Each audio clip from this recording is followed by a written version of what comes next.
वर्ग 9 भाग गणित भाग 1 मधला आपण दुसरं प्रकरण पाहतोय वास्तव संख्या. आणि ह्या वास्तव संख्यामध्येच आपण करणी हे एक पॉईंट पाहणार आहोत. त्याच्यातलाच भाग आहे करणीचा. करणी म्हणजे खूप वेगळा अशातला भाग नाही. इयत्ता 7वी मध्ये तुम्ही प्रकरण शिकलायत वर्ग आणि वर्गमूळ, 8वी ला शिकलाय घन आणि घनमूळ, आणि या ठिकाणी 9वी ला आपण करणी पाहणार आहोत. त्याचाच भाग आहे. कशा पद्धतीने आपण ते पाहू. त्याच्या आधी एक छोटंसं प्रूफ घेतो मी, म्हणजे आपण एक सिद्ध करणार आहोत की वर्गमुळात सर्वांना माहिती वर्गमुळात 25, 25चे वर्गमूळ 5 येते, म्हणजे 5चा वर्ग 25 येतो या पद्धतीने. आता आपण जर याच्यामध्ये डावी बाजू घेतली, डावी बाजू बरोबर वर्गमुळात 25. गणितामध्ये केव्हाही आपण बदल करत नाही, फक्त वेगळ्या पद्धतीने लिहितो. याला आपण काय करणार, वर्गमुळामध्ये 5चा वर्ग, आता 5चा वर्ग 25 येतो बरोबर आहे. आणि हे वर्गमूळ आहे. वर्ग वर्ग म्हणजे 2 आणि मूळ. इथं काय या ठिकाणी आपण दाखवत नाही, म्हणजेच काय असतं इथं 2 असतो. आणि हे वर्गमुळाचं चिन्ह काढताना याला आपण या पद्धतीने लिहितो, 5चा वर्ग आणि त्याचा 1/2. हा वर्गमुळाचं चिन्ह काढताना आपण काय करतो, 1/2 लिहितो. आणि तुम्ही शिकलायत एचा n वा घात त्याचा n वा घात म्हणजे एचा m गुणिले n, हे शिकलायत. याच्या आधी घातांकाचे नियम येते. त्याचप्रमाणे आपल्याला ह्या दोघांचा हा यम आहे आणि हा n आहे, म्हणजेच 5चा 1/2 गुणिले 2. याच्या छेदस्थानी काहीच नाही म्हणजे 1 आहे, म्हणजे हा 2 कॅन्सल होईल, म्हणजेच 5च्या डोक्यावरती 1 आहे. म्हणजेच त्याला आपण कशा पद्धतीने लिहितो, फक्त 5 सुद्धा लिहू शकतो. म्हणजेच डावी बाजू आपण सुरुवात केली तर उजवी बाजू मिळाली, म्हणजेच या ठिकाणी आपल्याला उजवी बाजू, डावी बाजू बरोबर उजवी बाजू. म्हणजे आपण इथं सिद्ध केलेलं आहे की डावी बाजूवरून उजवी बाजू म्हणजे ही या ठिकाणी 25चे वर्गमूळ हे काय 5 आहे. या पद्धतीने आपण प्रूव्ह करू शकतो. किंवा 3चा सुद्धा आपण करू शकतो, डावी बाजू उजवी बाजू. समजा 125 घेऊ आपण, 125चं घनमूळ, हा घन हा 3 इथं देतो आपण. 8वीला शिकलायत तुम्ही बरोबर 5च येतो, कारण की 5चा घन काय येतो 125 येतो. मग डावी बाजू काय येईल मग इथं या ठिकाणी 125 125. हा 5चा इथं काय येईल 3, इथं हा 3 आणि हा 5चा तिसरा घात येईल, म्हणजेच इथं काय होणार आहे, हा 3 होणार आहे, हा 3 होणार आहे. नंतर मग हे 3 कॅन्सल होऊन जाणार आहे, म्हणजेच 5चा 1 वा घात येणार, म्हणजे 5 येणार आहे, म्हणजे उजवी बाजू येणार आहे. या पद्धतीने आपण वेगवेगळे कोणतेही उदाहरण घेऊन आपण सोडू शकतो. करणी जर n ही 1 पेक्षा मोठी पूर्णांक संख्या असेल तर, आणि a या धन वास्तव संख्येचे nवे मूळ x ने दाखविले तर. म्हणजे आता एवढं काय लिहिलं 1 ने जास्त वगैरे ते आपण सर्व पाहणार आहोत. याच्यावरून आपण समजून घेऊ. म्हणजे हा n आहे x⁴n बरोबर a, xचा n वा घात बरोबर a. याला आपण असं लिहू शकतो की वर्गमुळात किंवा करणीत म्हणू आपण n करणीत a बरोबर x. या पद्धतीने या ठिकाणी हे आपण लिहितो. म्हणजे हा जो n आहे, आपण आता याच्या आधी शिकलोय वर्गमूळ. याला आपण 7वी मध्ये असताना याला फक्त वर्गमूळ म्हणत होतो. म्हणजे याचा अर्थ काय होतो, या करणी याच्यामध्ये हा 2 असतो, एक काहीच नाही म्हणजे तिथं 2 आहे, म्हणजेच याला म्हणून आपण याला वर्गमूळ म्हणत होतो. आणि इथं तुम्हाला त्यावेळेस सांगितलं सुद्धा जात नाही, गोंधळ होऊ नये म्हणून. म्हणून इथं काय असतो, एकापेक्षा जास्त, म्हणजे इथं काय पाहिजे, एकापेक्षा जास्त अंतर पाहिजे ही n ही संख्या. आणि त्याचा x हे उत्तर येत असेल तर a चे nवे मूळ, जसं आपण x चे nवे मूळ या पद्धतीने a चे nवे मूळ बरोबर x. nवे मूळ, मूळ म्हणजे त्या ठिकाणी आपण यालाच असं लिहितो. समजा इथं 16 असेल तर यालाच कसं लिहितो, 16चे 1/2 या पद्धतीने याला या पद्धतीने आपण लिहितो. नीट समजून घ्या हे कशा पद्धतीने. त्याच्यानंतर असे लिहितात या पद्धतीने दिलेले आहे. आणि a चे nवे मूळ ही करणी संख्या असेल तर याच्यामध्ये याला काय म्हणतात, करणी म्हणतात. याला काय म्हणतात, करणी. आपण याच्या आधी वर्गमूळ म्हणत होतो किंवा घनमूळ म्हणत होतो. आता आपण पुढे चाललोय 9वीला आलोय, म्हणून याला आता काय म्हणायचं, करणी म्हणायचं. n म्हणजे करणीची कोटी, याला काय म्हणतात, हा n काय असतो, कोटी असते, कोटी असते. आणि हे a ही करणीस्थ संख्या, म्हणजे करणीमध्ये असलेली ही संख्या करणीस्थ, त्याला करणीस्थ असं म्हणतात.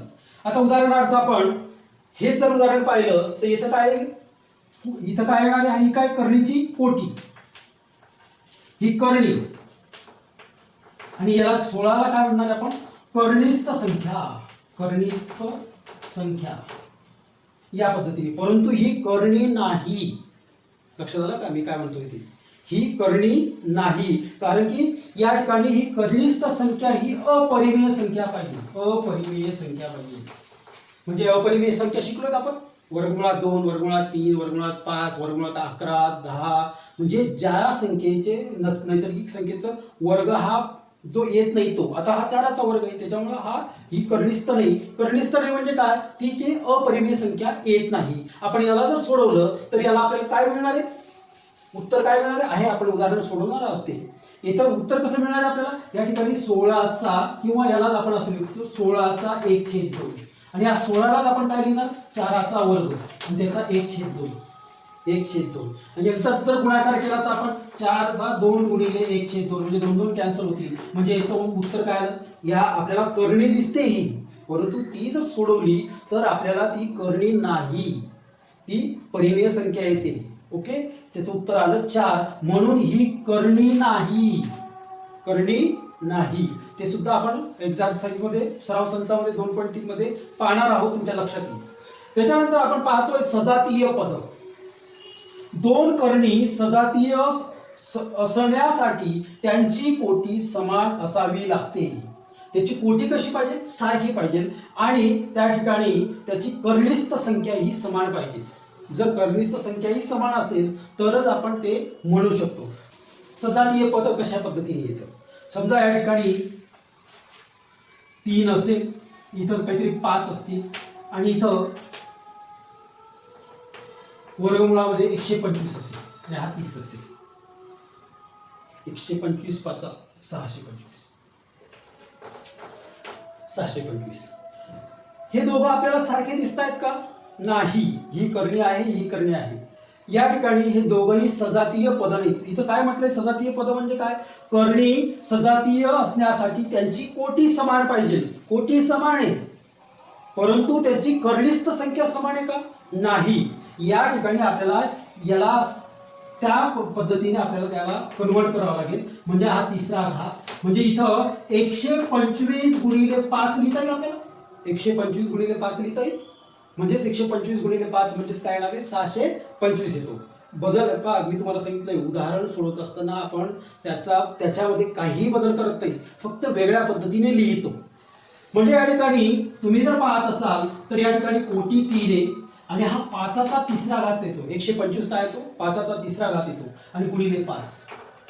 ही कोटी आणि याचा जो आपण घन दिलेला आहे, हे जर दोघं सारखे असतील तर आपल्याला त्याला बाहेर काढताना फक्त ही सिंगल आकड्यात बाहेर निघतो. म्हणजेच काय असणार आहे? 5 आणि घनमुळात किंवा 3 कर्णी 5 या पद्धतीने आपण याला लिहू शकतो. म्हणजेच काय झालं इथं? हा याला आपल्याला काय केलं आपण? याला या पद्धतीने लिहिलं. पण आता कोटी समान आहे, याला कोटी म्हणतात. कोटी समान आहे आणि त्याची कर्णिस्थ संख्या ही सुद्धा समान आहे. म्हणजे हे दोघं सजातीय पद आहे. सजातीय पद आहे. सजातीय कर्णी आहेत. दोघं सजातीय कर्णी आहेत. म्हणजे असं आपल्याला या पद्धतीने आपल्याला कन्वर्ट करावं लागेल आणि येतं ते पाहावं लागेल. मग आपण त्याच्यावरून लिहू शकतो सजातीय पद. याच्यानंतर त्याच्या पुढचा पॉईंट पाहणार आहोत. सजातीय कर्णिस्थ यावरील क्रिया. त्या क्रिया आपण प्रत्यक्ष पाहणार आहोत.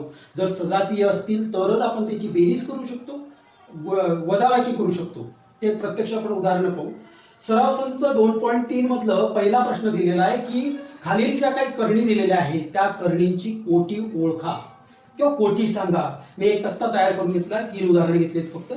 पहिलं घेतलंय याच्यामध्ये एक सांगायचं राहिलं. याच्यामध्ये काय फरक आहे पहा. हा आपण त्या चिन्हाच्या बाहेर लिहिलेला आहे, म्हणजे तो सेपरेट आहे. आणि हा जो त्या कर्णीमध्ये घेतलेला आहे, या चिन्हाच्या या कर्णीच्या ह्याच्यात आपण घेतलेला आहे, म्हणजे याचा अर्थ या कर्णीची ही कोटी लिहिण्याच्या पद्धतीने लक्षात घ्या. आपण लिहिताना सर्व सारखंच लिहितो. याला काय म्हणतात? कोटी म्हणतात. इथं मुद्दाहून 3 उदाहरणं वेगवेगळी घेतलेली.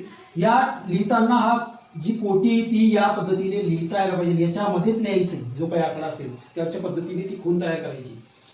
मग याची कर्णी काय आहे? मग याच्यामध्ये जो अंक दिलेला आहे तो म्हणजेच कोटी, त्याची या करणीची कोटी आपल्याला काय मिळालेली 3. आता याच्यामध्ये हा 5 या चिन्हाच्या बाहेर आहे, म्हणजे हा सेपरेट आहे. आणि ह्या चिन्हाच्या या ठिकाणी हा यन जो लिहितो आपण, इथं यन दाखवला आहे, इथं हा यन म्हणजे ही कोटी आहे. इथं काहीच नाही म्हणजे काय असतं, 2 असतं, 2. कारण की याचं चिन्ह आपण 7वी मध्ये लिहिलं, म्हटलं होतं याला वर्गमूळ. वर्ग म्हणजे काय, 2. म्हणजे या ठिकाणी काय असतं, तिथं 2 असतं. म्हणजे याची कोटी काय असते, मग याची कोटी काय येईल, मग 2 येईल.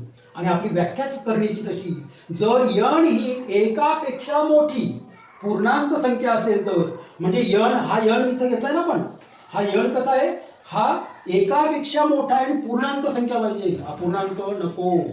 या पद्धतीने या ठिकाणी आपल्याला या ठिकाणी इथची कोटी इथं काहीच दिलेली म्हणजे काय असेल, कोटी 2 असेल. मुद्दामून त्याच्या पुढचं उदाहरण घेतलंय, इथं सुद्धा काहीच नाही म्हणजे काय आहे, कोटी 2 आहे. राहिलेली 2 उदाहरणं तुम्ही करायचे.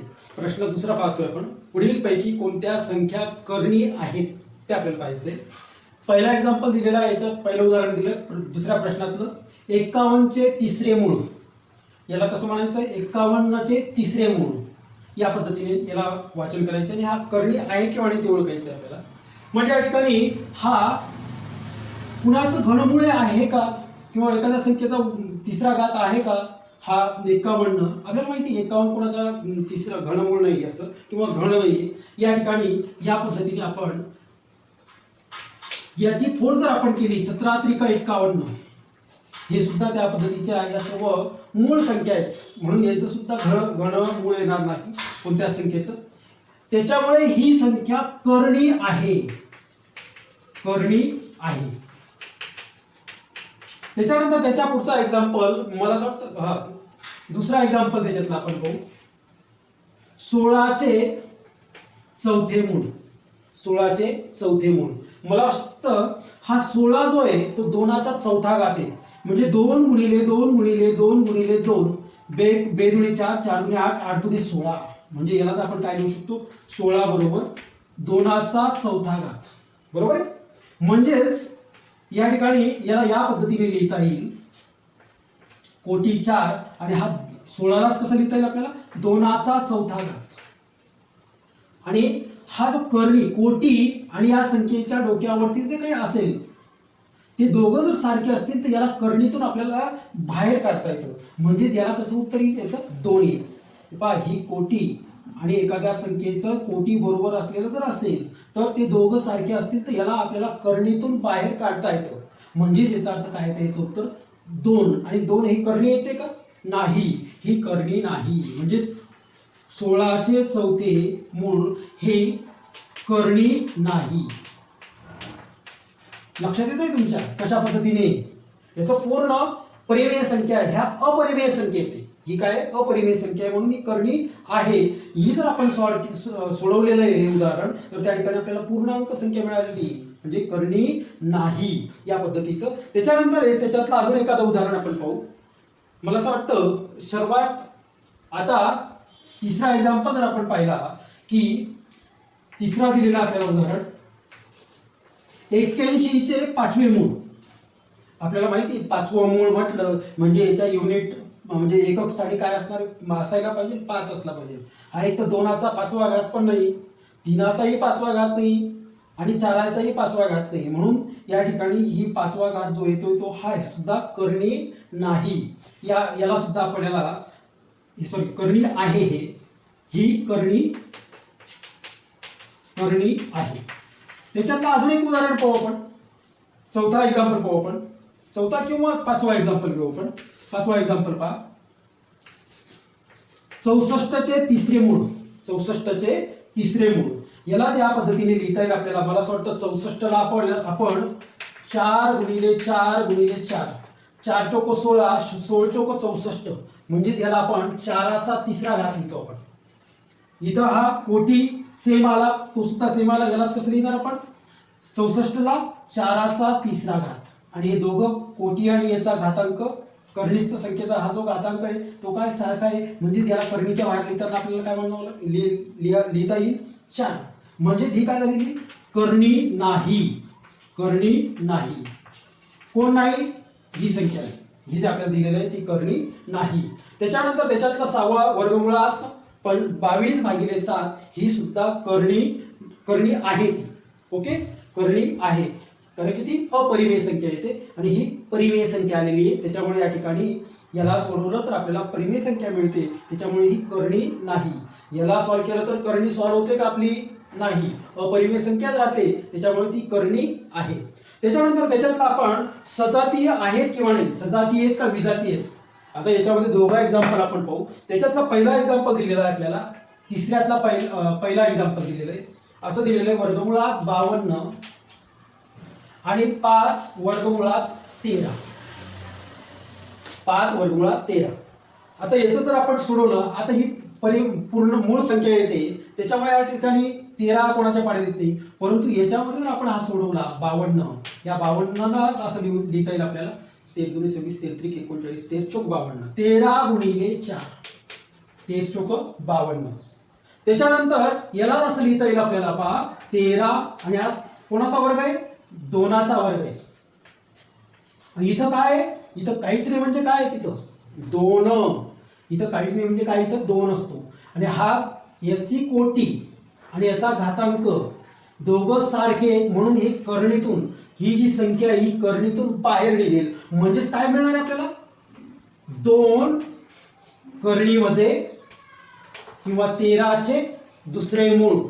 याला वाचन करताना काय कसं दोघं प्रकारे वर्गमुळात 13 पण म्हणू शकतात किंवा 13वेचे वर्गमूळ सुद्धा म्हणू शकतात, दुसरे मूळ म्हणू शकतात. वर्ग म्हणजे 2.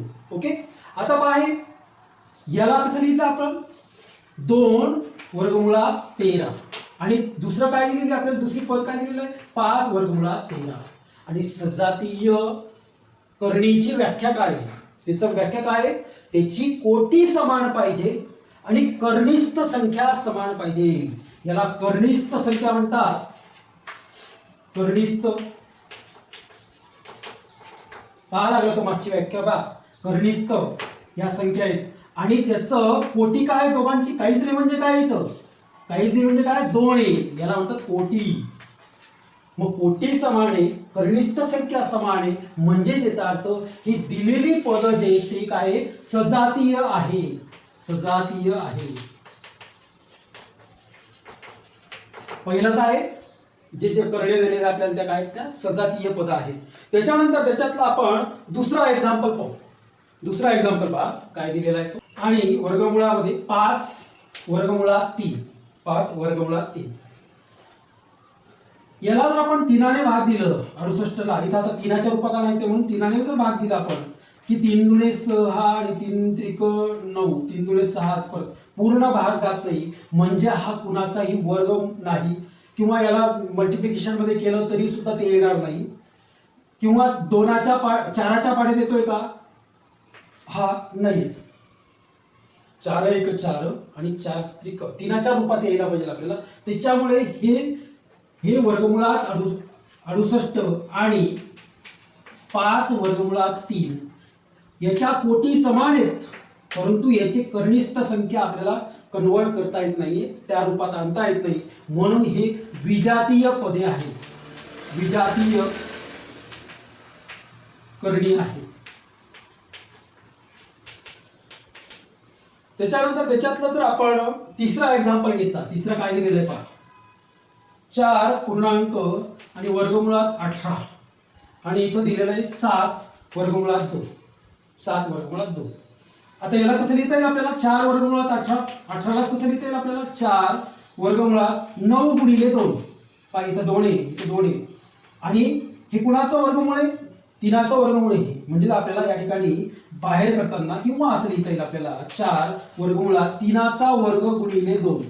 पहा आता इथं काहीच नाही म्हणजे याच्यामध्ये कोटी काही इथं काहीच नाही म्हणजे काय असतो? 2 असतो.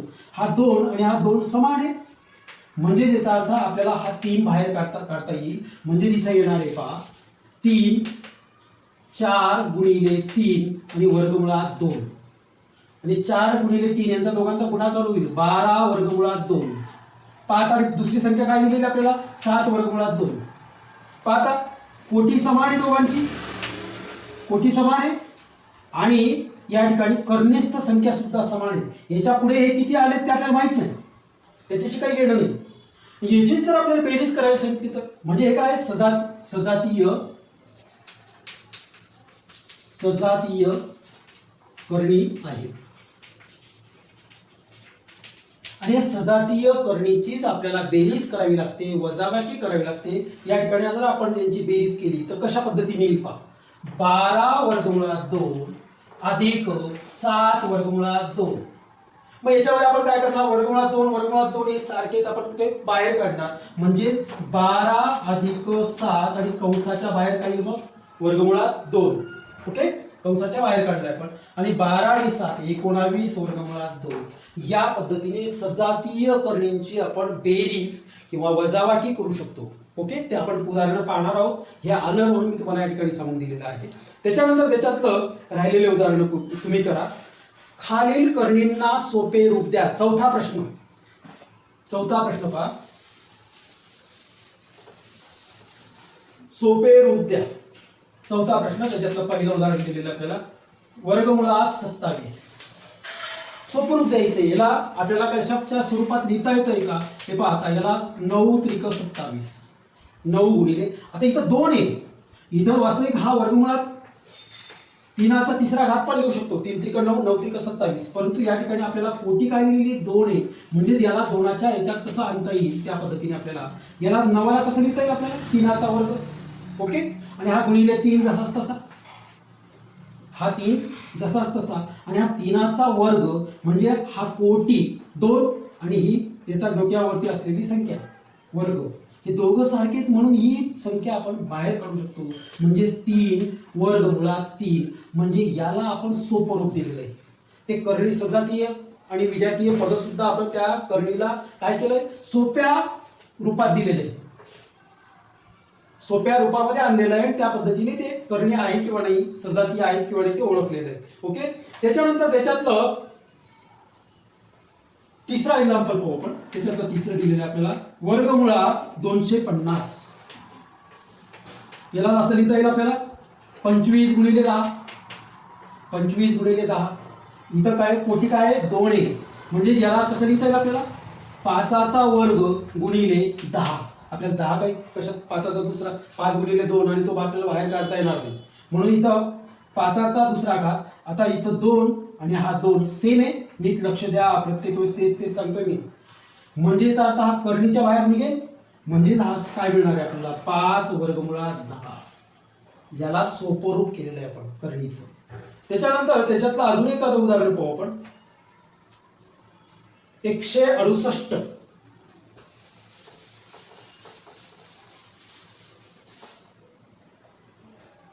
पाचवा एक्झाम्पल पहा. वर्गमुळात 168. याला कोणत्या पद्धतीने 16 1 16 4 आणि भाग देऊ आपण. म्हणजे 4च्या गुणाकारात येते किती पाहू. 4 त्रिक 12, 4 चौक 16 आणि 4 दुणे 8 42. परत याला भाग जातोय का, 2 आणि जाईल नाही. म्हणजेच हा कसा येईल या ठिकाणी, वर्गमुळात हा 4ला कसा लिहिता येईल आपल्याला, 2चा वर्ग गुणिले 42. हा कोटी आणि ही त्याचा वर्ग हा सारखा आहे. म्हणून आपल्याला या ठिकाणी 2 वर्गमुळात 42. याला अजून पाचवा प्रश्न दिलाय आपल्याला, लहान मोठेपणा दाखवा. आपण इयत्ता 2री 4थी पासून पाहतोय. याच्यामध्ये मी थोडी सोपी पद्धत सांगतो. 2 पद्धती त्याच्यातली सोपी. हे दोन वेगवेगळ्या संख्या दिल्या आहेत. कोणती लहान आणि कोणती मोठी ही आपल्याला ओळखायची. याच्यामध्ये काय करू आपण, दोन्ही बाजूचा वर्ग करू. बाजूचे वर्ग करू. आता प्रत्येक उदाहरणात लिहिणार नाही असं, दोन्ही बाजूचे वर्ग करू. म्हणजे 7चा वर्ग 7 वर्गमुळात 2चा वर्ग. मध्ये मी इथं चिन्ह देतो, कोणती मोठी कोणती लहान आपण पाहू. 5 वर्गमुळात 3 त्याचा वर्ग. ओके, मग 7चा वर्ग 49, 7 7 49 गुणिले वर्गमुळात 2चा वर्ग 2.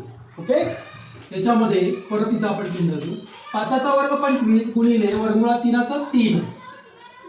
49 गुणिले 98, 49 गुणिले 2 98. आणि इथं 25 त्रिक 75. मग आता कोणता 98 मोठा आहे का 75 मोठा आहे, 98 मोठा आलेला आहे. म्हणजेच अर्थ इकडची जी आपल्याला करणी दिलेली ती काय मोठी, म्हणजे 7 वर्गमुळात 2 मोठी आहे 5 वर्गमुळात 3 पेक्षा. ओके. आता इथं सुद्धा आपण दोघं सारखे कोटी सारखे आहेत म्हणून दोन्ही बाजूचा वर्ग करू. वर्ग केल्यानंतर काय मिळणार आहे मग वर्गमुळात 247 आणि वर्गमुळात 274. म्हणजे इथं यांचा दोघांचा वर्ग करू आपण. वर्ग केला आणि हा वर्गमूळ आहे, वर्ग आणि वर्गमूळ कॅन्सल होतील म्हणजे 247 आणि 274. आता कोणता मोठा येईल मग 274 मोठा येईल. म्हणजेच वर्गमुळात 247 लहान आहे वर्गमुळात 274 पेक्षा. या पद्धतीने त्याचप्रमाणे त्याच्या पुढचं उदाहरण घेतलंय. दोन्ही बाजूचे वर्ग करू म्हणजे 2 वर्गमुळामध्ये 7 वर्ग आणि त्याच्यामध्ये वर्गमुळात 28 त्याचा वर्ग म्हणजे 2चा वर्ग 4 आणि वर्गमूळ 7चा वर्ग 7. ओके. त्याच्यानंतर इथं परत आपण वर्गमुळात 28चा वर्ग 28 येईल. ओके. इथं काय तो आपल्याला अजून समजणार नाही. 7 चोक 28 आणि इकडे काय 28. दोघं बाजूचे काय बरोबर आले म्हणजे याचा अर्थ या पद्धतीने बरोबर म्हणजे 2 वर्गमुळात 7 बरोबर आहे वर्गमुळात 28. म्हणजे या पद्धतीने आपण हे प्रूव्ह केलेले आहे. त्याचप्रमाणे परत यांचा वर्ग करू म्हणजे 5 वर्गमुळात 3 त्याचा वर्ग आणि इथं चौकट तयार केली आणि हा 9चा वर्ग. ओके. 5चा वर्ग 25 गुणिले वर्गमुळात 3चा वर्ग 3 आणि 9चा वर्ग 81. 25 त्रिक 75 आणि हा 81. आपल्याला हे तर येतच. काय येईल मग कोणता मोठा येईल 81 मोठा येतो म्हणजे याचा अर्थ 9 मोठा आहे. 5 वर्गमुळात 3 त्याच्या मोठा आहे 9पेक्षा. 5 वर्गमुळात 3 हा लहान आहे 9पेक्षा. ओके.